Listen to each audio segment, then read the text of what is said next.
अस्सलाम जी, मेरा नाम अब्दुल करीम गिल, तो ਤੁਸੀਂ ਸਭ ਠੀਕ ਠਾਕ ਹੋਵੋਗੇ।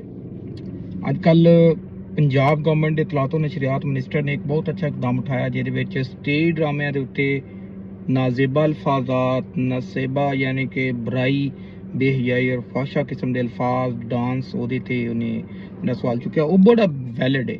ਸੇਲ ਅਹਿਮਦ ਨੇ ਵੀ ਉਸ ਚੀਜ਼ ਦੀ ਤਰਦੀਦ ਕੀਤੀ ਆ। ਉਹਦੀ ਮਤਲਬ ਕਹਿ ਲਓ ਕਿ ਇਹ ਚੀਜ਼ਾਂ ਜਿਹੜੀਆਂ ਨਹੀਂ ਹੋਣੀਆਂ ਚਾਹੀਦੀਆਂ ਔਰ ਇਹ ਚੀਜ਼ਾਂ ਜਿਹੜੀਆਂ ਸਾਡਾ ਕਲਚਰ ਨਹੀਂ ਹੈਗਾ।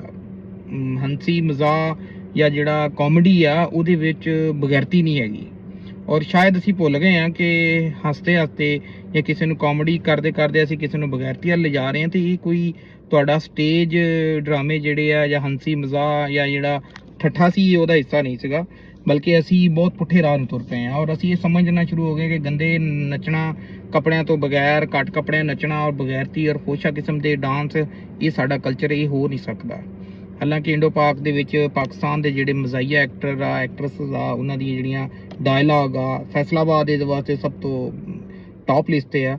ਉਹਦੇ ਵਿੱਚ ਜਿੰਨੇ ਵੀ ਲੋਕ ਪੈਦਾ ਹੋਏ ਆ, ਉਹਨਾਂ ਨੇ ਆਪਣੀ ਗੱਲਾਂ ਦੇ ਨਾਲ ਲੋਕਾਂ ਨੂੰ ਹਸਾਇਆ, ਲੋਕਾਂ ਨੂੰ ਗਮ ਤੋਂ ਦੂਰ ਕੀਤਾ, ਖੁਸ਼ੀਆਂ ਦਿੱਤੀਆਂ, ਨਾ ਕਿ ਅੱਧੇ ਕੱਪੜੇ ਪਾ ਕੇ, ਨੰਗੇ ਪਲੰਦੇ ਕੱਪੜੇ ਪਾ ਕੇ ਬਗੈਰਤੀ ਖਿਲਾਰਨੇ ਵਿੱਚ ਰੋਲ ਪਲੇ ਕੀਤਾ।